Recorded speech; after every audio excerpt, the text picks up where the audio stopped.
अस्सलाम वालेकुम। तालबात किसी भी यूनिवर्सिटी या अदारे के अंदर, चाहे वो सरकारी हो या प्राइवेट हो, वहाँ पर स्टडी करती हैं, तो वहाँ पर वो अपने आप को हरासगी से कैसे महफूज रख सकती हैं। जो स्टाफ होता है या जो सिक्योरिटी अमला होता है, उसकी क्या तरबियत होनी चाहिए, इस हवाले से आगे इस वीडियो के अंदर बात करेंगे। आपको पता है कि पंजाब कॉलेज का इस वक्त इशू बना हुआ है और ये कहा जा रहा है कि वहाँ पर लड़की के साथ हरासगी की गई है, उसको जिनसी ज़्यादती का निशाना बनाया गया है। और कुछ वीडियोज़ के अंदर ये भी कहा जा रहा है कि ये सिर्फ़ अफ़वाह है और अफ़वाह फैलाई जा रही है। जबकि स्टूडेंट जो एहतजाज कर रहे हैं, उनकी वीडियोज़ भी सामने आ रही हैं और वो कह रहे हैं कि ये दुरुस्त वाक़या है। अब जो उनके पेरेंट्स का भी एक स्टेटमेंट सामने आया है, उस वाले से मिला-जुला रुझान है। हम आपने ये खबर तो देख ली होगी, सुन ली होगी, लेकिन हम इस खबर की वजह से आपको ये यहाँ इस वीडियो के अंदर बताना चाहते हैं कि किस तरह से तालिबात जो है अपने आप को महफूज़ रख सकती हैं, उनको क्या इक़दामात उठाने चाहिए, किस तरह की प्रैक्टिस ट्रेनिंग होनी चाहिए, स्टाफ की क्या ज़िम्मेदारी है, प्रिंसिपल की क्या ज़िम्मेदारी होती है, ये सारी बात करेंगे। तो सबसे पहले जब कोई भी अमला हायर किया जाए, जनाब जैसे कि सिक्योरिटी गार्ड होते हैं, पीएन होते हैं स्कूल कॉलेजेस के अंदर, ख़ासकर प्राइवेट इदारों के अंदर ज़्यादातर इस तरह के वाक़यात देखने को आए हैं।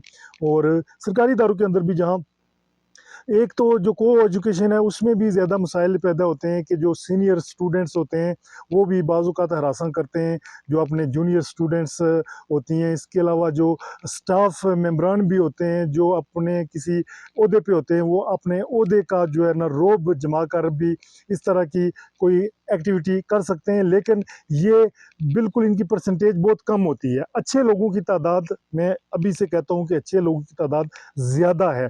जो इस तरह की बुरी मेंटालिटी रखते हैं, बुरी सोच रखते हैं, उनकी तादाद कम है, लेकिन उनका सद्देबाब किया जाना ज़रूरी है, ताकि उसके लिए कुछ ज़िम्मेदारियाँ बनती हैं। जैसा कि अदारे का जो सरबराह होता है, वो जब भी किसी गार्ड को या किसी पीएन की तैनाती करता है, तो उसके लिए ज़रूरी है कि उसका बैकग्राउंड चेक किया जाए। वो उसकी वो ऑलरेडी शादीशुदा है या नहीं है, ये सारी चीज़ें देखनी पड़ती हैं। और बैकग्राउंड चेक करने में ये देखना पड़ता है कि इसका कोई क्रिमिनल रिकॉर्ड तो नहीं है और इसकी अखलाकी लेवल क्या है। वो जहाँ पर रहता हो, वहाँ की सोसाइटी से खुफिया तरीके से कुछ लोगों से उसके बारे में मालूमात ज़रूर लेनी चाहिए, क्योंकि माइंड सेट भी होता है। कुछ लोग अखलाकी तौर पर गिरे हुए हैं, कुछ लोग अपने अंदर बहुत खबासे रखते होते हैं, लेकिन बज़ाहिर वो मासूम नज़र आ रहे होते हैं। तो ऐसे लोगों की पहचान करना, ये सलाहियत होनी चाहिए जो अदारे के सरबराह हैं, स्टाफ हैं, जो उनको तैनात करते हैं, उनके अंदर। और उनका चेक एंड बैलेंस, ऐसा ना हो कि एतमाद आपने कर लिया और चेक एंड बैलेंस आपने बिल्कुल नहीं रखा है। तो जब भी उनको सेलेक्ट करें, भर्ती करें, तो कोशिश ये होनी चाहिए कि कोई ऐसा बंदा सेलेक्ट किया जाए जिसकी ऑलरेडी शादी हो, जिसके बच्चे भी हों, बेटियाँ हों जिसकी, ताकि वो किसी की बेटी की तरफ देखने से पहले उसको अपनी बेटियाँ नज़र आएँगी। लेकिन ऐसा भी हो सकता है कि कुछ लोगों के अंदर जो कमीनगी खबासत भरी होती है, उनकी चाहे अपनी बेटियाँ हों, बेटे हों, तो वो उनकी कमीनगी बाहर आ जाती है। तो ऐसे में जो जब भी आप कोई तैनाती करें, उसमें तालीम का भी जो है ना वो रखें कि तालीम कम अज़ कम मैट्रिक रखें। जो पीएन्स वगैरह होते हैं, उनकी कम अज़ कम होनी चाहिए। सिक्योरिटी गार्ड्स के हवाले से भी तालीम का ज़रूर तयन करें और ख़ासकर उनका अखलाकी लेवल क्या है, उनके एहसासात क्या हैं, इंसानियत से हमदर्दी वाले क्या एहसासात हैं। और मज़हबी तालीम भी होनी चाहिए और अल्लाह का खौफ़, यानी कि खुदा का खौफ़ रखने वाला दीनी तालीम भी उसकी समझ होनी चाहिए। दीनी दुनियावी दोनों जो समझ होनी चाहिए। जो इसके अलावा जो स्टाफ के लिए जो टीचर हायर किए जाते हैं, उनको भी सिलेक्शन करते वक्त बड़ा ख्याल रखना चाहिए। उनकी इसनाद सही तरीके से चेक करनी चाहिए और उनका अखलाकी लेवल क्या है वो भी ज़रूर चेक करना चाहिए। उनका बैकग्राउंड क्या है, उनकी नेचर क्या है, मेंटेलिटी क्या है। ठीक है, वो कहते हैं कि तालीम तो ठीक है, अब बंदा हासिल करेगा, लेकिन तरबियत ना हो तो बड़े मसाइल पैदा हो जाते हैं। लिहाजा तालीम के साथ, मैं हमेशा अपनी वीडियोज़ के अंदर ये ज़ोर देता रहता हूँ कि तालीम के साथ तरबियत ज़्यादा ज़रूरी है। मैं कहता हूँ तालीम से भी ज़्यादा तरबियत ज़रूरी है। अपने माशरे में देखा होगा कि बाज़ लोग पढ़े लिखे भी हमने देखे हैं, मगर उनकी वजह से फितना फसाद फैल रहा है। लेकिन कुछ लोग ऐसे भी देखे हैं जो इतने पढ़े लिखे नहीं हैं, लेकिन उनकी वजह से अमन फैल रहा है। ये मिला-जुला रुझान है। कुछ पढ़े लिखे लोग जो हैं बहुत अच्छा किरदार अदा कर रहे हैं, क्योंकि अगर आप एक अच्छे हैं, आपकी तरबियत अच्छी है, साथ में तालीम भी हो जाएगी, तो वो आपका जो है ना, आप एक बेहतरीन इंसान बन जाएँगे। लेकिन ये किसी एक चीज़ की भी कमी हो, तो तरबियत अच्छी होनी चाहिए कम अज़ कम। तालीम के साथ साथ तरबियत का बड़ा अहम रोल है। तो मैं ये समझता हूँ अदारों के अंदर तरबियत के लिए भी एक पीरियड होनी चाहिए, जहाँ पर बच्चों को तरबियत दी जाए कि कैसे उठना है, कैसे बैठना है, बड़ों के साथ कैसे बात करनी है, कैसे कोई मामला हो जाए तो उसको वो टैकल करना है, कैसे जब कोई आपको हरासा करने की कोशिश करे तो उससे कैसे निपटा जाए। इसके अलावा उनकी ये तरबियत भी होनी चाहिए, जो गार्ड आप रखते हैं, पीए रखते हैं, कि वो अगर बाहर से कोई इमरजेंसी हो जाती है, तो वो क्या उससे कैसे निपट सकते हैं। उनको ये मुकम्मल ट्रेनिंग होनी चाहिए, उनको पता होना चाहिए कि जो वॉशरूम है वो किस जगह पे हैं, उनकी क्या सिक्योरिटी है, जो गुज़रगाहें होती हैं मुख्तलिफ़ कैंपस के अंदर, उनका क्या सेटअप है, उन पे नज़र रखनी चाहिए। इसके अलावा जो कैमरे आपने लगाए होते हैं, बिल्कुल वो एक्टिव होने चाहिए। और ये ना सिर्फ़ तरबियत आप उन पीएन और सिक्योरिटी गार्ड्स की करें कि इमरजेंसी से कैसे निपटा जाए को, और इमरजेंसी में कैसे कांटेक्ट किया जाए, जो आपके ने सीनियर है या कोई पुलिस से रब्ता करना चाहे पड़ जाए, या आपके जो सीनियर्स हैं स्टाफ मेंबर हैं उनसे आप इमरजेंसी में कैसे कांटेक्ट कर सकते हैं, ये सारी तरबियत उनको दी जानी चाहिए। इसके अलावा स्टूडेंट्स को भी तरबियत देनी चाहिए, क्योंकि ख़ासकर जो लड़कियाँ होती हैं, ये जो चालाकी को समझ नहीं पाती हैं और बहुत जल्दी ये एतबार और यकीन कर लेती हैं, और इनको ये पता होना चाहिए कि आप उन्हें किस तरह से जज करना है कि किसी जो सामने वाला बंदा है उसकी इंटेंशन क्या है। तो छठी इसमें हमेशा कहता रहता हूँ कि छठी इस आपकी एक्टिव होनी चाहिए, आपकी छठी इस काम करनी चाहिए। इसका ये हरगिज़ मतलब नहीं है कि फ़र्ज़ करें कि आप समटाइम्स ऐसा भी हो सकता है, मैं दोनों तरफ की बात करते हैं। बाज़ औक़ात किसी कोई कुछ स्टूडेंट भी ऐसी वो गलत नेचर के हो सकते हैं कि जो किसी को ब्लैकमेल करने के लिए इस किस्म का प्रोपेगेंडा भी कर सकते हैं। लिहाज़ा छान-बीन लाज़मी होनी चाहिए, और ये भी तरबियत में होना चाहिए कि कभी भी किसी को ब्लैकमेल मत किया जाए, और उसके लिए एक खुफ़िया तरीक़ाकार रखना चाहिए। मतलब बाज़ स्टूडेंट्स या अपनी आइडेंटिटी जो है वो ज़ाहिर नहीं करना चाहते होते हैं, लेकिन वो हरासा हो रहे होते हैं। तो ऐसे में खुफ़िया तरीक़ाकार रखना चाहिए कि किस तरीके से वो खुफिया तौर पर अपनी शिकायत जो है ना अदारे तक पहुँचा सकें, जो ज़िम्मेदार लोग हैं उन तक पहुँचा सकें, अपना नाम ज़ाहिर किए बगैर, अपनी आइडेंटिटी ज़ाहिर किए बगैर वो अपनी शिकायत, इसके लिए शिकायत कोई बॉक्स होना चाहिए, जहाँ पर जिस भी स्टूडेंट को कोई प्रॉब्लम पैदा हो तो वो लिख कर या किसी भी सूरत में वो उस बॉक्स में डाल दे, जो प्रिंसिपल तक पहुँच जाए, स्टाफ तक पहुँच जाए, ताकि वो जिस बंदे के बारे में शिकायत की जा रही है तो वो उनकी मज़ीद ट्रेनिंग या उनको वार्निंग कर सकें, ताकि किसी भी मुमकिन जो खदशा है उससे या हरासमेंट करने की जो सूरत-हाल पैदा हो सकती है, उससे बचा जा सके।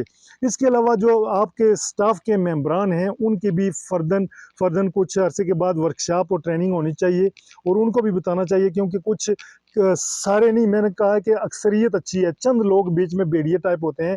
तो ऐसे लोगों को जब भी आप सेलेक्ट करें, किसी की तैनाती करें अपने इदारे के अंदर, तो छान-बीन बहुत ज़रूरी है, और उन पे नज़र रखना बहुत ज़रूरी होती है, और उनकी अखलाकी तरबियत करना बहुत ज़रूरी होती है। क्योंकि तरबियत के लिए हमारे अदारों के अंदर कोई पीरियड या इस तरह कोई सेटअप नहीं रखा जाता है। लिहाज़ा हर तरह की तरबियत होनी चाहिए, और इमरजेंसी से कैसे निपटा जा सके, लड़कियों को भी बताना चाहिए कि अगर कोई इमरजेंसी हो जाती है तो उससे आपने कैसे टैकल करना है, उसका सामना कैसे करना है, और अपने आप को कैसे सेव करना है। और कभी भी जब भी कहीं के जाएँ, कोई बुलाए तो अकेले मत जाएँ, 2-3 लड़कियाँ होकर जाएँ। और बाज़ औक़ात ये भी हो सकता है कि आप अगर जाते हैं किसी इदारे के अंदर तो कोई आपको झूठ बोल सकता है कि फ़लाँ लड़की को कहेंगे जी उसके वालिदैन आए हुए हैं या वालिद आया हुआ है, नीचे आएँ। तो नीचे आने से कबल आप ज़रूर अपने साथ जो है ना कुछ स्टूडेंट्स को लाएँ, या उनसे मिलने के लिए जब जाएँ, जब देखें कि वाक़ई आपके वालिदैन आए हुए हैं, ठीक है, आप उनके पास बैठ जाएँ, और बाकियों को भले ही आप भेज दें। लेकिन किसी न किसी स्टूडेंट, फीमेल स्टूडेंट को अपने साथ रखें, और ब्लैकमेलिंग का शिकार मत हों। बाज़ औक़ात बाज़ स्टूडेंट्स भी ब्लैकमेल करते हैं, उनको भी ये तरबियत देनी चाहिए कि ब्लैकमेलिंग नहीं करनी चाहिए, और अपने फेलो स्टूडेंट्स की ब्लैकमेलिंग से कैसे बचा जाए, और बिला वजह किसी पे तोहमत भी नहीं लगानी चाहिए। जब भी कोई वाक़या हो जाए तो फिर जो अदारे हैं उनका काम होता है कि वो इन्वेस्टिगेट करते हैं, क्योंकि बाज़ औक़ात कुछ वाक़यात ऐसे हो जाते हैं जब इन्वेस्टिगेशन की जाती है तो बीच में से कुछ नहीं निकलता है, और पता चलता है कि ये ख़ाम-ख़ा इल्ज़ाम लगाया गया है। तो दोनों तरफ से ये ज़रूरी है कि तरबियत होनी चाहिए। जो सिक्योरिटी गार्ड हैं, बाज़ बच्चियाँ मासूम होती हैं, जो दूर-दराज़ इलाकों से आई होती हैं, उनको पता नहीं होता है, इतनी चालाक नहीं होती हैं, तो वो जो है ना बाज़ औक़ात हरासगी का शिकार बनती हैं, विक्टिम बन जाती हैं। तो ऐसे में उन सबको हर तरीके से उनकी तरबियत की जानी चाहिए। जो आपका अदारा है, उसकी जो लोकेशन है, उसके मुताबिक आप मुकम्मल तरबियत करें, बच्चों की भी तरबियत करें, स्टाफ की भी तरबियत करें और जिस अमले को आप भर्ती करें उसकी भी तरबियत करें। और जब आपको पता चले कि कोई मेंबर जो है वो, आप उसको अगर नोट करें कि वो कोई दुरुस्त उसकी मामलात नहीं है, तो उसको आप फौरी तौर पर फारिग करें। और सिक्योरिटी बहुत टाइट होनी चाहिए ताकि बाहर से वो जो है ना कोई आके इस तरह से किसी को हरासा ना कर सके। और बाज़ औक़ात तो ये भी देखने में आया है कि कुछ स्टाफ मेंबरान, कुछ स्टूडेंट्स अंदर से मिले होते हैं, तब जाके बाहर के लोगों को एक्सेस मिलती है। तो अंदरूनी हरासगी से कैसे बचना है और बैरूनी हरासगी से कैसे बचना है, इन दोनों की जो है ना तरबियत होनी चाहिए। स्टाफ को भी, स्टूडेंट्स को भी, प्रिंसिपल को भी अगर तरबियत की ज़रूरत है तो उसको भी तरबियत देनी चाहिए। और प्रिंसिपल का खुद बहुत अच्छा बाखलाक और तरबियत याफ्ता होना बहुत ज़रूरी है। अगर फ़र्ज़ करें पास प्रिंसिपल ही इस नेचर के हों कि जिनके अंदर कोई इस किस्म की वो ऐसी मेंटालिटी हो, बैड मेंटालिटी हो, बैड, तो प्रिंसिपल फिर वो ज़ाहिर है वो उसके खिलाफ भी एक्शन लिया जा सकता है। लेकिन जो अदारे का सरबराह होता है उसको बेहतरीन रोल मॉडल होना चाहिए ताकि वो दूसरों को कंट्रोल कर सके। तो बाज़ औक़ात ऐसे लोगों को भी जो है ना अदारे की सरबराही मिल जाती हैं जो खुद जो है ना गलत हो सकते हैं। और ये मिला-जुला रुझान है, जब कोई बात की जाए तो कोई बंदा उस बात को पर्सनल ना ले, अपनी तरफ ना ले। ये चंद लोग हो सकते हैं, ये जब हज़ारों की बात की जाए तो हज़ारों में चंद लोग ऐसे जो काली भेड़ें होती हैं या भेड़िए होते हैं, चंद होते हैं।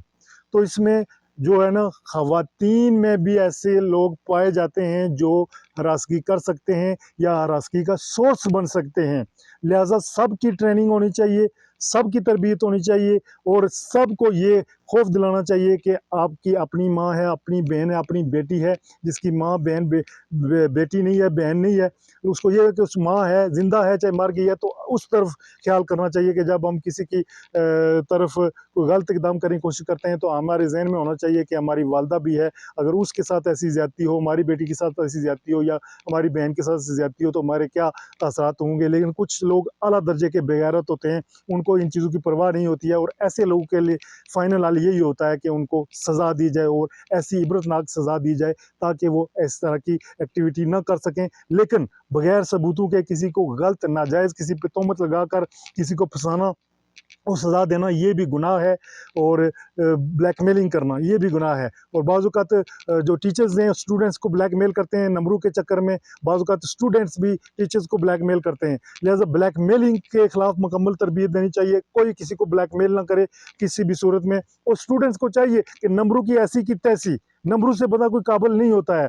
मैंने खुद देखा है कि जो नालायक स्टूडेंट्स थे स्कूल के अंदर और जो ज़्यादा नंबर लेते थे, जो नालायक स्टूडेंट है आज वो खुशहाल ज़िंदगी गुज़ार रहे हैं और जो ज़्यादा नंबर ले रहे थे वो आज जो है ना वो नौकरी की तलाश में ही फिर रहे हैं। ऐसा भी हो सकता है।